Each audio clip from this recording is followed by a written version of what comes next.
All right, welcome back. Jamaican chef Darian Bryan is making his mark on the international culinary scene as a contestant on Gordon Ramsay's competition series, Next Level Chef. He joins us now via Zoom to talk about representing Jamaica on a global stage and the challenges of the competition. Good morning to you, Darian. Debbie, good morning. Thanks for having me. Of And what course. an experience. I'm excited to talk to you. I mean, I think I joined many Jamaicans when we saw that promo come out and we saw you representing for Jamaica. We felt so proud. So congratulations on making it in the competition. Absolutely. Thank you. Representing Jamaica is something I do every day, you know what I mean? So for me to go on that stage and represent Jamaica to the fullest, it's a joy for me. Absolutely. No, I know many persons may be asking, how long has this gentleman been cooking for? Give us the history, give us the story. How did you get started? It's funny because my mom used to have a cook shop, on Salt River Road. That's where I grew up, right? And I was like, I don't know, 12 years old, helping my mom in the kitchen. Even before that, too, scaling fish, doing all that stuff that my mom didn't want to do, like break the crab claws and stuff like that. My mom left Jamaica when I was 15. I took over the cook shop. Then I started cooking for the neighborhood folks. And I came to the US when I was 20. And I went to culinary school and history after that. Darren, we have to let people know that when you say Salt River Road, you're talking about Salt River Clarendon. Clarendon, down a country, Exactly. Down a bush. Exactly. And your mom actually ran one of the most popular joints down there, Yeah. So that was a big deal. Really. And you were obviously influenced by that. So you began cooking when you migrated to the US?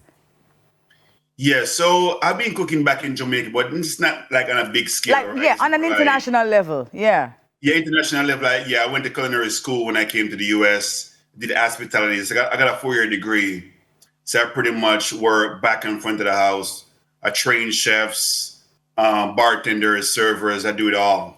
Yeah. No, this is not your first competition. I was reading that you also won a competition on the Food Network, but this one in particular, Next Level Chef, is a big deal. Next level, we're going to the next level, baby. Yeah, next level. Gordon Ramsay is an idol of mine, right? For years, I'm like, I would love to meet this guy one day to cook for him.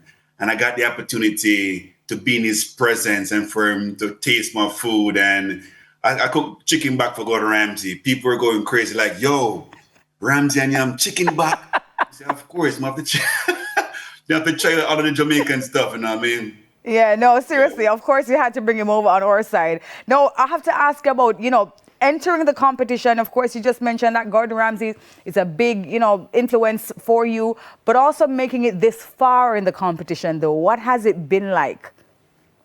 It's a journey for me, like just to be in the presence of some of the greatest chefs in the country, social media chef, pro chef, and home cooks, and just getting up every day, going to set, performing, just doing what you do. And it's just a blessing to be amongst those greats like Naisha Harrington, Richard Blaze, and Gordon Ramsay. It doesn't get any bigger than that.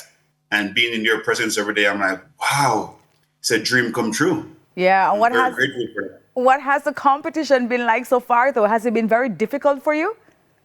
Very difficult because, I'm a Jamaican guy. And but I studied different cuisine. That's why I was able to pull off some of these, challenges, because they throw all different challenges at you because they want to see how good you are. And sometimes I go in some challenges and they're like, oh, he's a Jamaican guy, he can't make it up, but we gotta wait and see.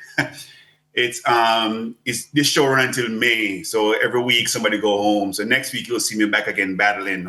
I can't wait for you guys to see the dish I make next week. Oh, wow. That sounds like you're going to make something very Jamaican there. Without giving away your secret. Exactly. But without giving away your secret even more, Darian, you have to tell us about the edge, though, that you have managed to have, over the competitors in this particular show, but also in the other competitions that you have entered. What do you think that edge has been, in addition to you being a Jamaican, which is already an edge? It's funny because people are always saying like, oh, you're Jamaicans, you have the Jamaican background, which I know. I have the Jamaican background of cooking, which most people don't know. They just know what they know from here in the US. So with me bringing that into this competition, when I get in that difficult times, I can always pull out the Jamaican recipe and come out on top. So that's the hedge I have on this competition because, whew, I got Jamaican cuisine background, and I got the French cuisine, the Asian cuisine, and all these different cuisine I learned here in the US. Yeah. But Jamaican flavors, there's no flavor like Jamaican flavors, man. Ah, there you go. That is a secret sauce right there for sure. You know, many people may not know this, but you are the founder of the Plating Society Hospitality Group. What is that? So I do a lot of like opening restaurants pretty much with my team. I have my name on them, I run them, and I also own Bradsill. Actually, Bradsill is where I grew up in Jamaica, right? Small of the Hill. It's a Jamaican restaurant here in Buffalo. So it's the first fine dining Jamaican restaurant in the country, and I opened that here in Buffalo. So in the daytime, we got the fast casual Jamaican takeout, and at night we got upscale fine dining. So that's Bradsill, small of the Hill I grew up on in Jamaica, no electric nor any water. And we're just making that global. Oh, wow. So you just added a premium touch to your story. There you go. Yeah, yeah. People is like, it's funny because people go to Jamaica, they're like, where's Bradsill? Nobody know where Bradsill is. Small little hill, like 6 houses. People drive by all the time when they go into Sorrel Road and like don't even notice that there people live up top there too, you know what I mean? No, listen, it's amazing. It's just amazing what we can do as Jamaican people, you know. You know, to really take our stories and really revolutionize how it is, you know, experienced by others, especially for you now on the international space.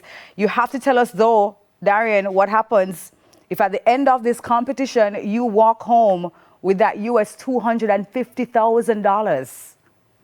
You know, a 1-year mentorship too from Ramsay, Naisha, and Richard. It's like, let me tell you, I'm throwing a big party in Jamaica if I walk away with this, man. It's like dream come true for me, Jamaica and Buffalo.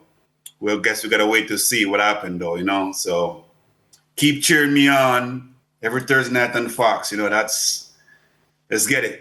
Let's get it. Listen, we're very, very proud of you. Before we wrap up, I'm sure there are people that you want to shout out and, you know, say good morning to. Good morning to my Jamaican friends and family, man. Sean Anthony, my guy. Thank you so much for connecting us and making this interview happen. Mr. Mary, you know, you're like a dad to me from ever since I was a little boy. Betty, the entire Jamaican crew, my uncle, my cousins, Kevin, everybody. I love you all, man. One love. Let's go. Let's go. We're raving for you. Seriously, we know you're going to make us proud. Thank you so much for talking to us. All right. All the very best in the competition. Absolutely. Much love. Thank you. Of course. Thank you so much, Chef, Jamaican Chef Darian Bryan. Guys, we are so proud of him. All the very best to you, Darian. All right. Well, coming up next, we have the fun stop. Stay with us.